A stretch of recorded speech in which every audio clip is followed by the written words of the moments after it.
Oh, we are live. Hello, everybody. Welcome to Awesome Vegans Wednesday. I'm Elysabeth Alfano, and of course, we are here on WCGO Radio, 1590 AM and 95.9 FM. Now, of course, if you can't always get to the radio dial, it's okay because you can say, hey, Alexa, play me WCGO. You can always go to WCGOradio.com as well. And just thanks for being with me on the Smart Talk Radio Network and WCGO. Okay, so if you are with me every week, then you know I like to start the show by breaking down the news. So here I go. This week has some doozies. I love Cory Booker, and I'm thrilled to say that Elizabeth Warren is joining him in something I absolutely believe in. The Farm System Reform Act.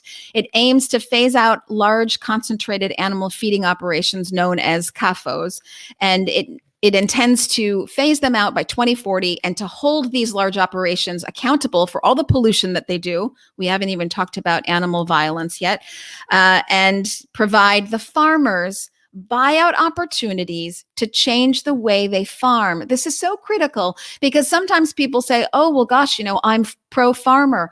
Believe me, I'm pro-farmer. This is intended to help the small farmer who now doesn't have a chance against large multinationals. Cory Booker said this: large factory farms are harmful to rural communities, public health, I think we know that during coronavirus, and the environment. We must immediately begin to transition to a more sustainable and humane system. Elizabeth Warren said this: for years, regulators looked the other way while giant multinational corporations crushed the competition in the agricultural sector and seized control over key markets. COVID-19 crisis makes it easier for big ag to get even bigger, gobble up small farms, and lead to fewer choices for consumers. We need to attack this consolidation head on and give workers, farmers, and consumers bargaining power in our farm and food system. Basically, what this does is it needs to address our broken farm system that exploits workers and consumers and animals, of course. And this proposed legislation is also backed by two other senators. So I have contacted my senators and I have said, hey, get behind this thing, because I am so for it, for people, for the planet, and animals. So you, of course, can do the same. Continuing along the same lines, there is a petition to stop any bailouts that would occur for factory farms. Right now, factory farms are asking for more money. Remind you, they already got $16 billion. They're asking for more money so that they can dispose of animals more quickly. I just can't see my tax dollars going to this. Again, I'm not even addressing the obvious animal issues here. It makes me so mad that good money would fly after bad and that taxpayers would be paying for this kind of cruelty to organizations that basically got us here. We're in a meat-borne pandemic, and a meat-borne pandemic comes from meat. So I understand we've been doing this for a long time now, so it takes a long time to turn the Titanic. Won't happen overnight, but I would like to see better standards for people, the planet, and animals. So that petition is in my notes here. So if you are watching live, please just go and sign that petition. I would love it. And then if you don't want to take it from me, you can take it from CNN and Fareed Zakaria, who nails in 5 minutes. I've got the link also going to be in my notes. He nails in 5 minutes just how large slaughterhouses are, in fact, paving us for another pandemic. So as we care about our health, we really do care about the health of the planet. And so much of changing the direction for our planet and ourselves and animals is finding our voice and using that voice. That's why I want to bring in my guest today. Oh, she's so fabulous because she has incredible beauty tips for us. She's just so gosh darn gorgeous, but gorgeous inside and out. Elaine Hendrix. She's an actress and an animal activist. Elaine, thank you for being here. Thank you, Elizabeth. I'm happy to be here. Well, oh my gosh. I do want to get to all of your activism. It is so deeply important to me. And I'm so grateful to you for using your voice for people and the planet and animals. But before we get to that, let's talk a little bit about just how fabulous your acting career has been. I think you are on like year 28. You're almost into 3 decades of nailing fabulous role after fabulous role. Tell me, has it been harder as the years go on? You seem to do it with incredible ease. Oh, you are so kind. It's part of the acting job. I make it look easy, but it's definitely been a journey. I mean, there's certainly ups and then there's certainly downs. And the trick is just to be able to navigate it all and stay in for the long term, which is what I do. I couldn't imagine doing anything else, except for maybe, you know, if I could wave a magic wand, I might in a parallel universe be a veterinarian. Oh, you would? Yeah, I would. I absolutely would. Otherwise, you know, this is it. Well, I mean, you have so much talent because you also write and you produce, and playing music has always been in your veins, I'll say. I mean, you continue to take jazz classes, I believe, and then you're also a modern dancer. Is that right? Yes. Well, the jazz is actually dance. Oh, it's jazz dance. I'm sorry. Okay, I follow you now. Yeah, that's okay. But I've done a lot of musical theater as well. So I mean, I do consider myself a creative across the board, and I did start my career as a classically trained dancer in modern and contemporary jazz. And whenever I can, as long as my body lets me, I do get back to class. It's my number one favorite form of exercise. Mm-hmm. And that really does keep the blood flow. And, you know, I think people who exercise tend to look younger. They just keep the blood flowing to their face, which is why whenever I look at yoga instructors, I'm always like, oh, well, because they're upside down half the time. No wonder they look so great. Yeah, I did yoga for a while, and I need a beat. I need like some grooving to happen, and that's why like during this pandemic, when we've all been in quarantine, one of my best friends is staying with me, and we've been hosting a morning dance party to inspire joy and love for the world, and it's such a fantastic way to kick off the day. It makes me happy. It does. It shifts the brain chemistry and puts a little pep in my step, and I love it. Yes. And it's so important to stay active when we're all, you know, stuck at home. And even though it seems like things are opening up, I guess technically all cities are opening up as of Wednesday. Still, I don't know if things are really going to be back to normal. So anything you can do to find that normal routine. I love that you have the daily dance party. I've been watching it on Twitter. And I love your friend because you're sort of opposites in a way. At least, you know, your personalities online seem that way. So I love the two of you sort of dancing in opposite groove, which is so fun. Yes.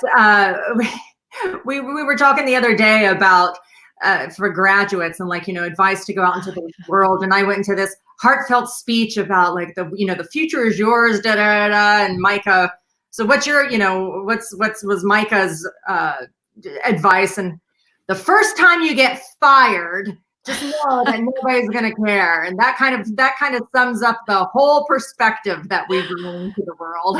I love it. You know, I actually remember when I was graduating and people would tell me things like, doesn't matter what your major is. You're never going to use your major. It doesn't matter what's your first job out of college, which I was so worried about. They were like, you're going to have 3, 4, 5, 7 jobs in your lifetime. Just like grab something and move on, which is actually really helpful advice. Don't overthink it. Yeah. Just get the ball rolling. Yeah. Well, it's nice that you and your friend, Mike, are actually having these dance parties and not driving each other crazy. I'm always so grateful that my partner and I, you know, still get along. After COVID-19, we still have a great time together. So that's not so easy. Yeah, I think it's a real litmus test for relationships. Yes, it is. It's WCGO. We're going to take a quick radio break, but I will be right back with Elaine Hendrix. Okay, everybody on Jane Unchained and Facebook and Twitter and YouTube. We've got so many platforms going. Thanks for being with me. You know that on Wednesdays I do this radio show. So thanks for sticking with us in the breaks. And we're going to get right back to it with Elaine Hendrix. Oh, we are back. It's WCGO Radio and the Elysabeth Alfano Show. Thank you for being with me. So I have Elaine Hendrix with me virtually in the studio, and I would be remiss if I did not ask this actress from The Parent Trap, Romeo and Michelle's high school reunion, Dennis Leary's Sex and Drugs and Rock and Roll. I've got some questions about that one. Superstar. Right now you're in Dynasty. I mean, really, you're just an incredible actress, still 28 years into it. Still working strong. I'm wondering if you can give us a little bit of the skinny. Who has been some of your favorite people to work with? Well, Dennis Leary, hands down. Really? I love that man so much. I love collaborating with him. He really, I don't know, he changed my life and he changed my perspective on the biz. when the biz being business, show business, when you have been in it as long as I have, and you do weather the ups and downs, it's nice when someone can come along and re-inspire you, and he did that for me, and he custom made this role for me and allowed me to really soar with it on the show that we were on called Sex and Drugs and Rock and Roll. It was an FX show, and I just loved every second of it. We've collaborated further in another pilot that didn't go, and then we do a lot of charity work together, but I look forward to being back on screen with him. Oh, so you guys think you will come back together. That's wonderful. I was wondering, The Parent Trap now is, it's a classic and everybody knows about it. Of course, it's about 2 decades old at this point, but I'm wondering what it was like to work with Dennis Quaid. He's always been one of my favorite actors. Oh, all the ladies always ask about Dennis Quaid. Sure. So dreamy. Dennis is a guy's guy. We would have lunch together anytime we were on set together, and he would inevitably walk away with half of his lunch on his shirt. He is from Texas and had a ranch out in Montana, and he's a good old boy. Yeah, I love it. Well, I see that you have I'll say recently out movie. It was 2019. I believe it came out on Netflix with Ethan Hawke, Adopt a Highway. And before I really focused all of my journalism on plant-based and animal rights and things that I care about, like our food system, I did celebrity interviews, just straight and simple. And I've interviewed so many people. I hate to name drop here, but just Woody Allen, Reese Witherspoon, just some real biggies. And I didn't know what to expect when I was going to interview Ethan Hawke. And I have to say, it was one of the best interviews I've ever had. It was from Sundance 2018. I don't think he showered. I think he was, he was so Sundance, you want to think that it's Utah and everything, but he's hanging out, but it's pretty curated and there's a lot of attitude going on. He was joyful like a child about his movie, Blake, and that, he was just so excited to be in the directorial position, and he really cared about the team, and he wasn't all about the cameras. He was just about sharing the joy of the creativity that he had taken part of with his team. It was really an inspirational interview, and it really marked me.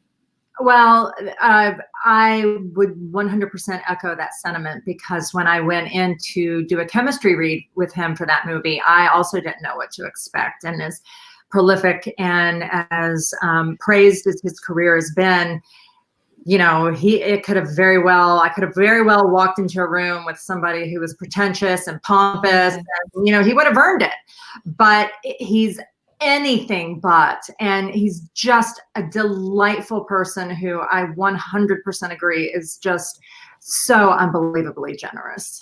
And he's all about the work. At least that's what came out in our interview. Yeah, 100% about it. Yeah. Really, really a great interview. So, those kind of stay with you because they're so thrilling. But I'm wondering what you're working on now and how COVID has changed things for you. Well, I'm doing Dynasty now, and you're probably just on break, right? Well, yes, we were headed into hiatus anyway, and they shut us down with 2 episodes left in our season. So normally. And I just joined the show. This is their 3rd season. I joined it I joined them episode 308. So for this 3rd season, they normally go 22 episodes, but this year we only did 20.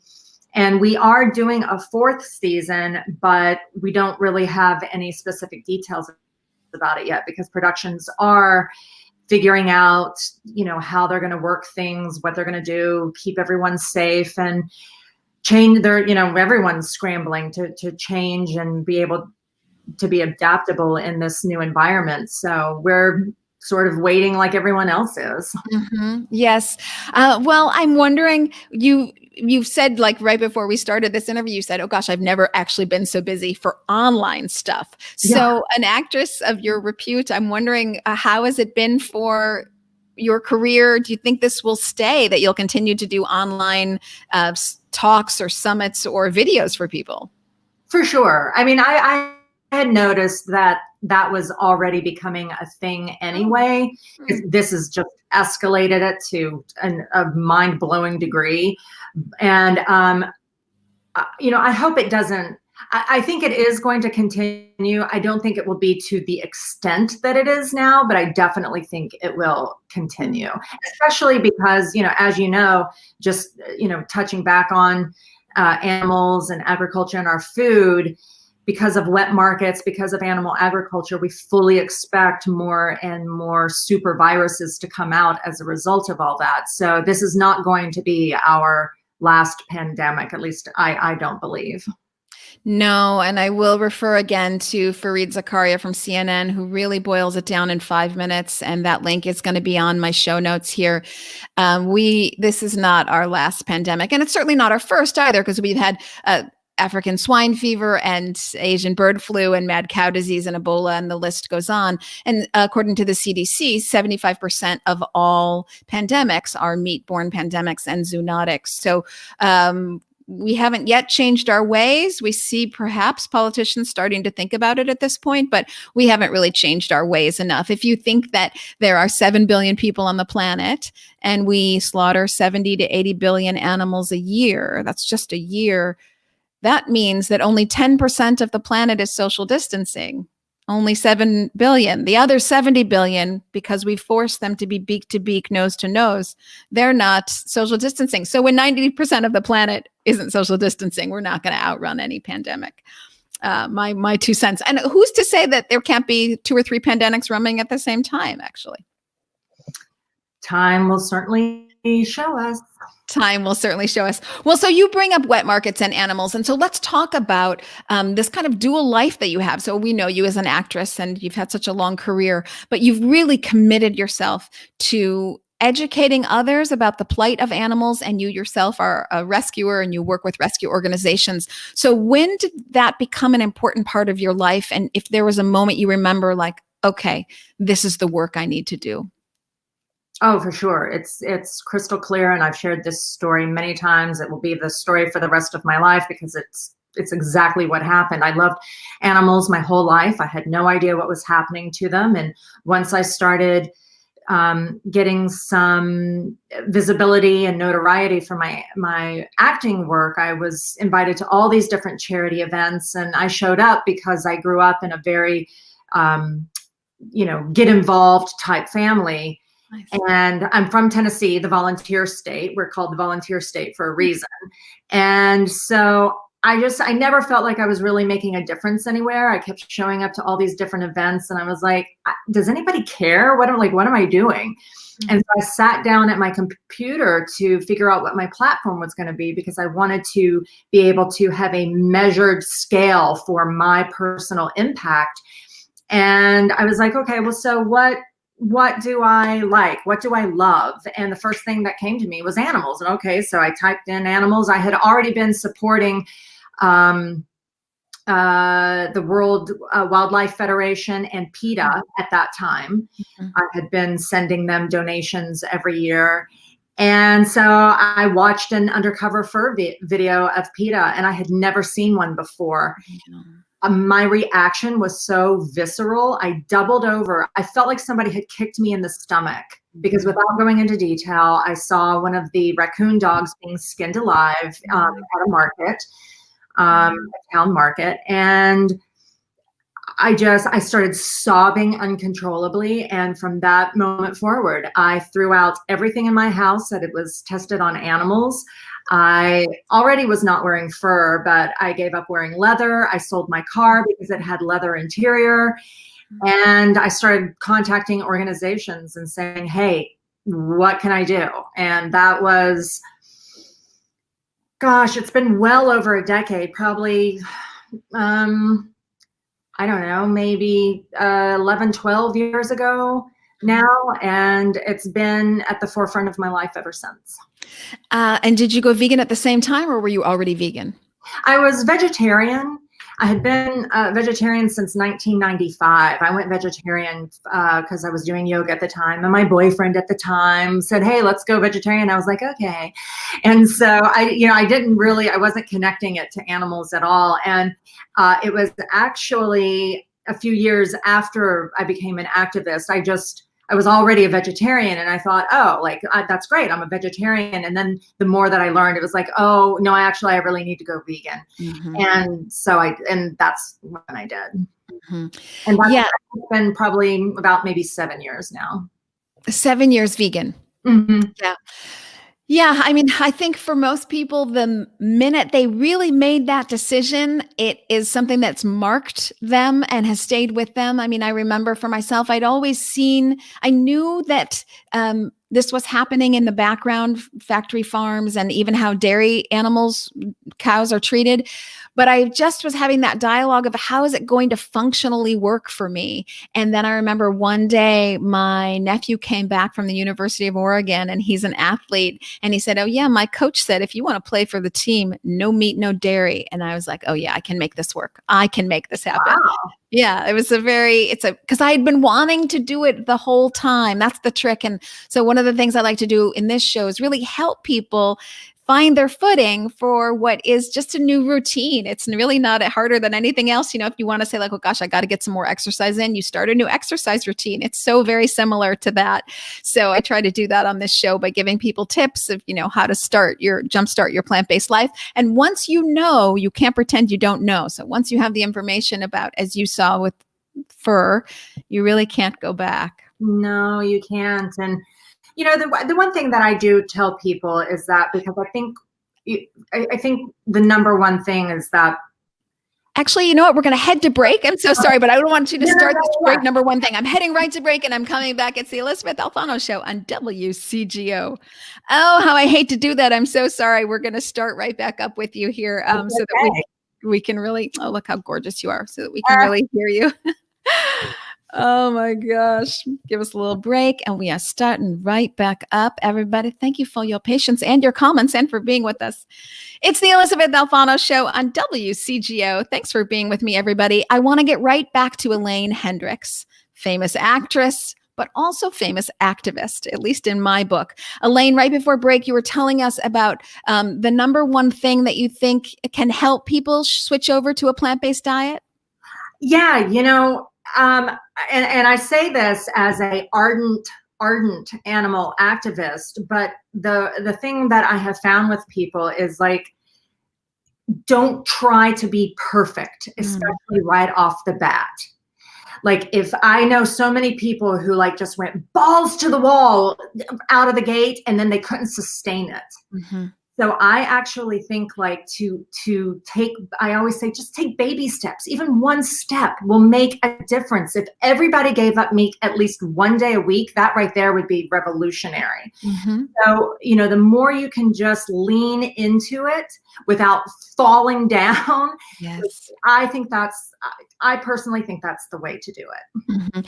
I agree. And there's so many great recipes. Now we've all been home cooking ourselves silly these last couple of weeks. So we got our cooking chops back. There's so many fun recipes, easy recipes. It's not like what it was in the 70s. I don't even know if anybody actually did take a shower in the 70s, but whatever that, stereotype is, it's not true. It's not accurate, and certainly not today in 2020. So there's so many great recipes. Things taste good. It's super easy. You've got lots of choices. And I think people are really starting to make the connection, and coronavirus has helped that this just is not a way for us to go. I'm wondering, because for an actress who potentially could have so much at stake by standing up and speaking out, I'm wondering if you can help people find their voice for animals. I'll say very quickly, it took me a long time to find mine. And part of it is that I was afraid to speak out, and I didn't want to have this kind of angst in my life. And I'm wondering if you can help people find their voice for their passion. For us, it's animals. Maybe it's something else for them. But how do you find that? Gosh, well, I get asked that a lot. And for me, it was just like in telling the story, when I sat down to figure out what my platform was going to be, the first thing I did was, the very first thing I did was decide that I wanted to invest in my passion, whatever that was going to be.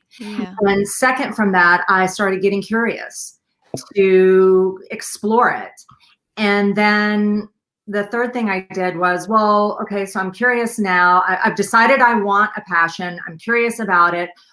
What have I already been naturally? What have I've already been doing without thinking about it? And my love for animals just so came to the forefront. It was like a no-brainer once that happened. And I think, that was my journey into animal activism, but I think that can be applied to any journey into your passion. So that's, yeah. And were you ever concerned, what's going to happen if I get pushback for my beliefs and for being so outspoken about them? I think it does take courage to speak out and be unflinching about it. And again, you being an actress and in the public eye, were you ever concerned about pushback? No, but that's my personality. And I come into this, I've been an activist, let's say 12 years now. I'm already standing on the shoulders of so many giants in this movement that there's already been so much headway, and now there's even more so. So I don't really feel like there ever is pushback, but when I do get pushback, it's always online, and it's always for comments that I make. And I've made comments. I've they say don't. There's a saying, millennials are online, there's, don't at me, meaning don't, say something at me. And I do. I've said things about some of the biggest stars in the world, and their fans have they come after me. But you know what? It's fine, come after me. Just don't go after animals, because they can't defend themselves. They can't at you. So I'm going to at you for them. And, but really, I just want to add real quick that usually my tactic is to do so with logic and love. I still get pushback even using logic and love sometimes, but I just think you attract more ants with honey. Yes. I'll say I've been vocal about this for the last 4 years, and I've really taken it as a mission in the last 2 years. And just as you were saying, you had to spend that time thinking about what actually is my passion, and do I really want to throw myself into it? Because once you're in it, you're really in it. There's no sort of 1 foot out, 1 foot in. You are 100% in. And I'll say that when I really started being vocal 4 years ago, I would get lots of jokes and people making fun of me. Oh, ain't nobody making fun of me now, as they're sitting at home in coronavirus. So I do see that the pushback is lightening up. Do you feel that? I do. And people still, it happened to me just a few weeks ago. Somebody was making their ha ha ha joke. And I'm I haven't heard that before. And I have my different comebacks.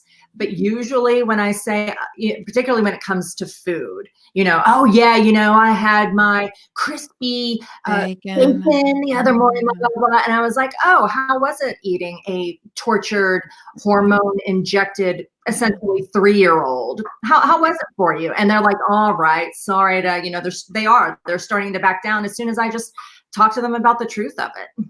Yeah, good for you. Because I think we both agree it's always better to be fun and open and warm and kind about things, and be ready there with logic. Either you start with logic or you back it up with logic. You've got to have your facts. You've got to know your stuff. And when you get pushback, ain't no shame in this game, as I like to say. So, you got to be ready, and you expect to get some, but whatever, we're standing up for what we believe in.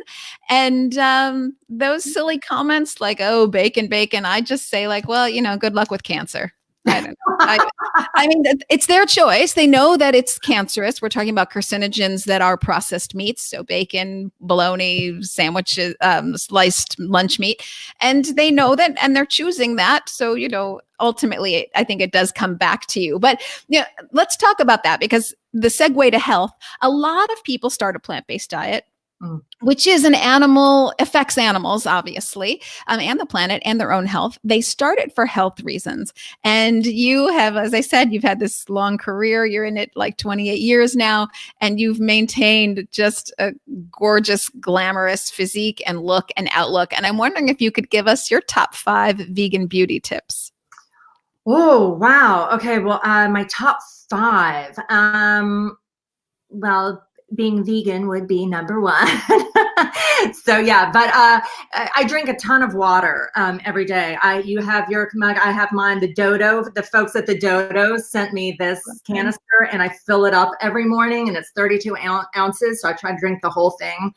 I gave up sodas in 1982.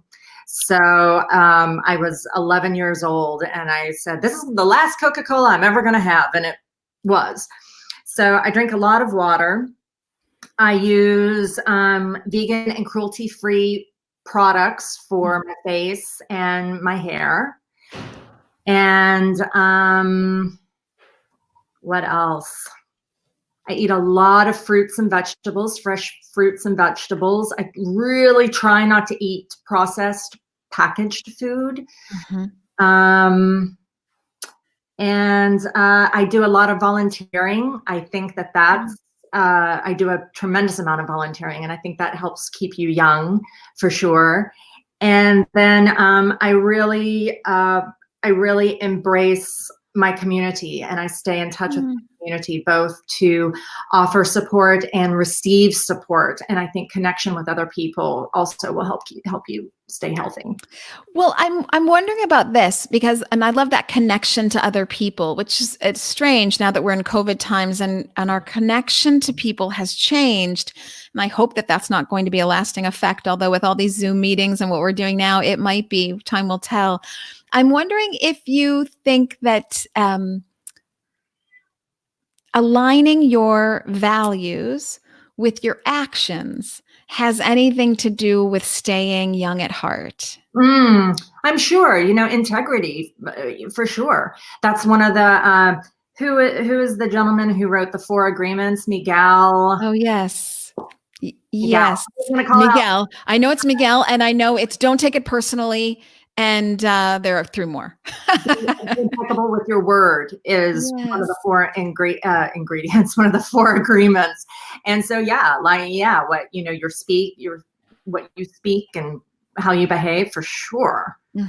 Yeah, because it's one of the benefits I got when I went vegan, and I didn't expect it at all. So I sort of figured, okay, I'm going to shed some pounds here. Woohoo. And I did. That was great. I'll take it. I expected I'd get maybe a boost in energy. I wasn't sure if I would. I've already got a lot of energy, but then I did. I got even more energy. I was like, okay, all right. And I'm, not 20. So I was like, okay, well, I got this. This is great. But then I didn't realize that all those years that I was doing things that I knew I didn't believe in. I mean, I knew animals were suffering, and I just hadn't worked out like how to not incorporate that into my life, into my food. I hadn't realized that was really holding me back, that was a heavy weight. And when I was functioning with a life in alignment, when my values and my actions, particularly my values and my purchasing dollars, were aligned, I really felt lifted that, oh gosh, I am now a much stronger version of myself. Yeah, I think about that, and I practice SGI Buddhism, and not at all to disparage it, because I think certainly for me, it's been an extraordinarily powerful practice. And one of the things that they talk about is for everyone's absolute happiness, meaning to be happy no matter what is happening, and to have compassion for yourself and others. But within the organization, and there's millions of practitioners all over the world, they don't talk about animals. And there's some vegans, myself and some other vegans who practice, and we're like, we've got to get this organization to talk about this, because you're so right. It's like talking out of both sides of your mouth. Like, if you can't include our animals in what is happening to yourself and to the world, well, it just doesn't make any sense. It doesn't. I think Jane Goodall says it best, the planet and people and animals, we are all connected, and it's a triangle, and you can't take out one of the sides of the triangle. It just doesn't work. It's a conversation for another time, because we could talk about some inconsistencies in religion for sure, because that is not the only religion that doesn't really recognize animals. And I think it's very hard to have an aligned, compassionate life if you're not taking that into consideration. Elaine Hendrix, I want to thank you for being with me on the Elysabeth Alfano Show. Gosh, I'm going to take a break and I'll be right back. But Elaine, I hope you'll come back, because you're fabulous. Oh, thank you so much. It's been a pleasure, Elysabeth. everybody. We're on break, but Elaine's not going away. Just the radio show's over. Now we can get all comfy. I'm going to sit in my chair a little differently. Elaine, thank you. I've actually got to plug in my computer here. Okay. Now we're getting cozy. Well, I think it's okay. I love your dogs in the background too. I know. I'm going to scoot everything. Mike, can you help me scoot? I got to get closer to a plug over here. I didn't realize I was so low on my battery. Hey, y'all. So are we still live? Or are we? Yeah, no, we're still live. And I got some questions for you now that it's all loosey-goosey. The radio timing always has me working a little extra, if you know what I mean. But while you're walking around, I'm going to say thanks, Tina. Thanks, Deborah Baker. Thanks, Tom. Thanks, Michelle, Veronica. Thanks, you guys, for joining. It's so great to have you here. Elaine's now all plugged in, so I'm going to get back to her. I love all these comments. Deborah, George, all these people are hanging out with us, which is so great. So thank you, Elaine, for being with us. So I've got some questions for you. You know, we're talking about the strange coronavirus time, and you're saying that your career might spend some more time online now, and it's all kind of going to go that way. At the same time, we are making great strides for animals. Like in 3 to 5 years, what are your predictions? Where do you think we're going to go? Gosh, 3 to 5 years. You know, I'll be real honest. I'm actually trying not to think that far in advance. I'm really, and I've been doing this a lot I've been thinking about it a lot lately. So it's interesting you asked this. I've been thinking about it a lot lately because of Dynasty and our schedule and shooting and whatnot. And because I'm actually fully relocating to Atlanta. So it's like, you know, where am I going to live? What am I going to do? What's going to happen? And there's a lot of questions in the air for me. And I've just really decided that I can only process the next 6 to 12 months right now, because I would have never expected the past 2 months to come the way they did. And so if I start thinking too far in the future, it just gets really overwhelming, and who knows what's going to happen. And there's talking about a second, even worse wave of the pandemic in this fall. So like, I'm just like, let's keep it real simple. Where am I going to be in the next 6 to 12 months? And what that means for everyone else, I mean, I don't know. I know for myself, I'm just really trying to keep it simple. I'm trying to reconnect and re-up on my commitment to my creativity, my relationships, and certainly that includes animals. And I just hope, I guess my greatest hope is that the majority of people can be doing the same, and really just taking a look and I guess not reevaluating, but just taking a good look at their lives and the choices that they're making. I guess that's how I would boil it down. And do you feel that this time during coronavirus has given you that opportunity? I do. My business is very, listen, I already live in such a world of uncertainty because I never know when I'm going to book a job. I never know where that job is going to be. And I've lived that way, like you said, for almost 3 decades now. So a pandemic comes along. Oh, like I've been doing this. I'm used to it. Ain't no thing, just a pandemic. Yeah. And it's a real blessing for me during this time. And I recognize it as such.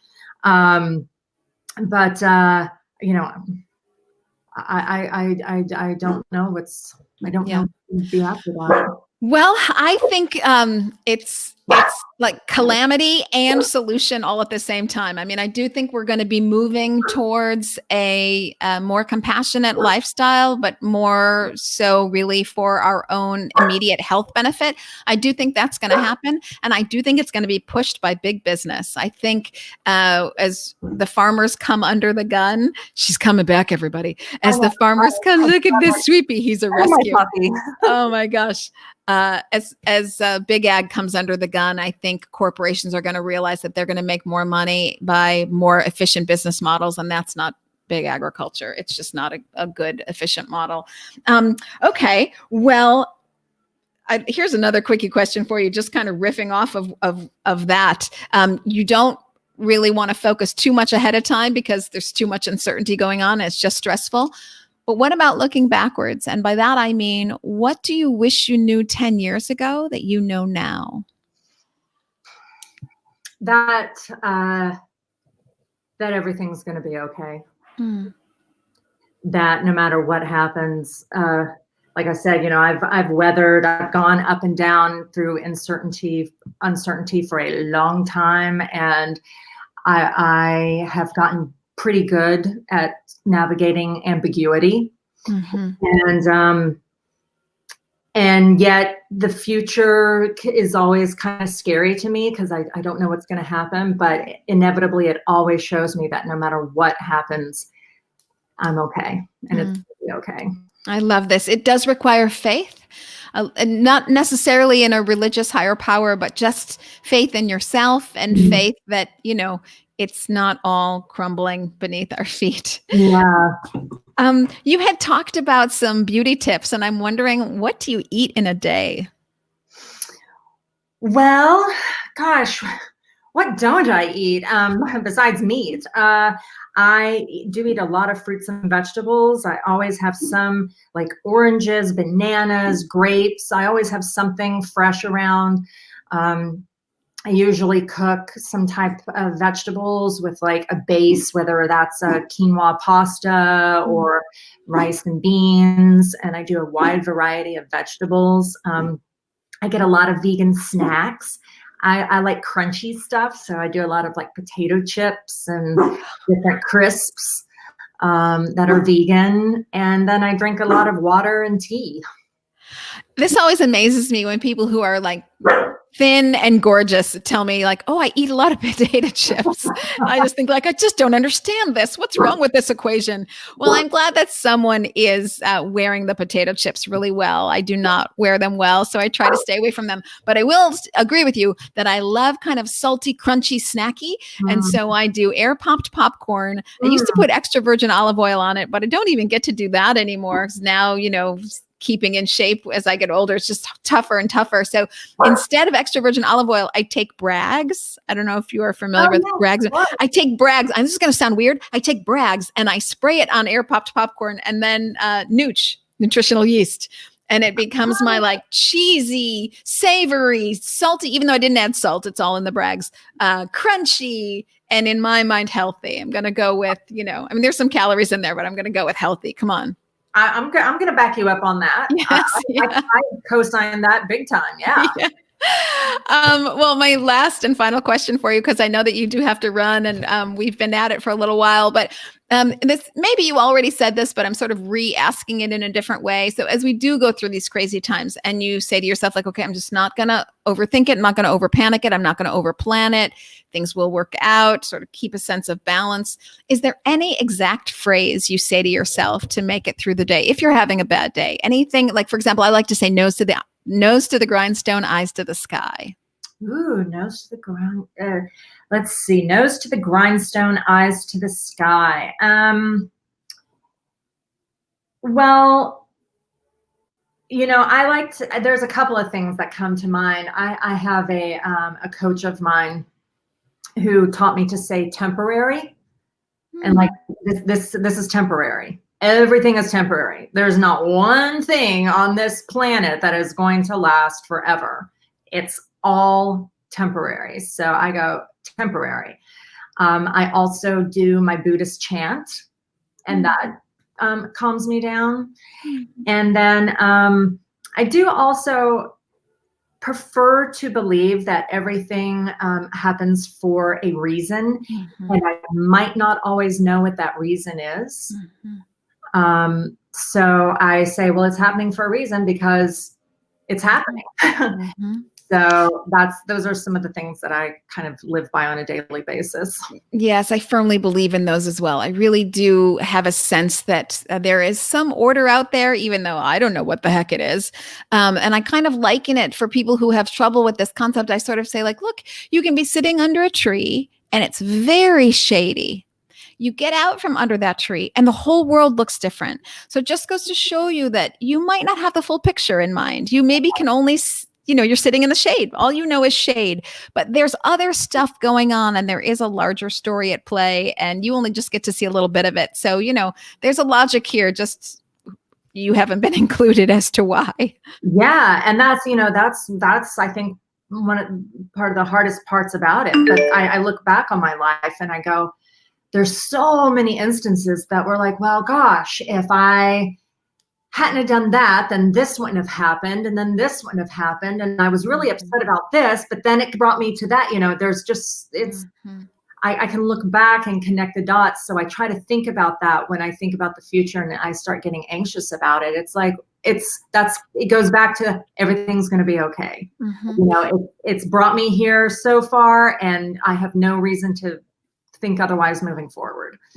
And I'll give a shout out for age, because there's so very few benefits to aging, but this actually is one of them. You have enough years behind you where you can say, oh yeah, I have faith. This is going to shake out. I've been through worse before. I made it through to the other side. I'll make it through the other side again. Things change. This too shall pass. That all comes with age. It's harder to do that in your 20s because you can only see that, it's happening right now. It's a crisis. Oh my gosh, the world might be ending. But by the time you're in your 40s, 50s, 60s, whatever our listeners might be, even later 30s, you start to realize like, oh, I got this. Yeah, it's bad now, but I got this. I'll make it through to the other side. So yeah. Well, and with that, I will definitely echo that sentiment. I have found, and I'm going to be 50 this year at the end of this year. So stunning. Which is kind of crazy. Thank you. I mean, I feel like I'm still in my 20s, but I am about to be 50. And the one thing that I'm so utterly grateful for is that I just care so much less than I used to about so many things that just is not even worth my efforts. So I'm really grateful for that.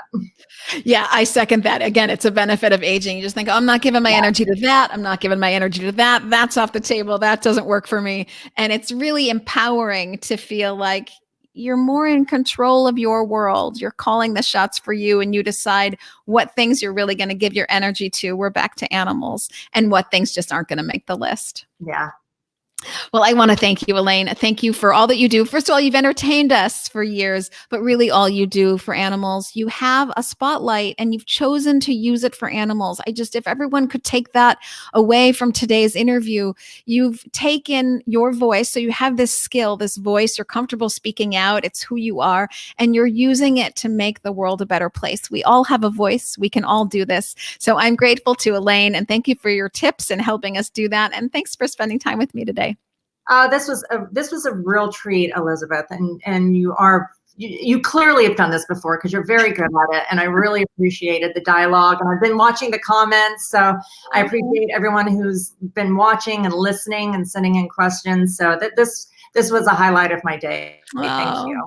So very sweet of you. Well, I hope you'll come back, and everybody be following Elaine. She's on Twitter and Facebook, and Elaine for Animals. That's who we love, and Instagram, I'm sure.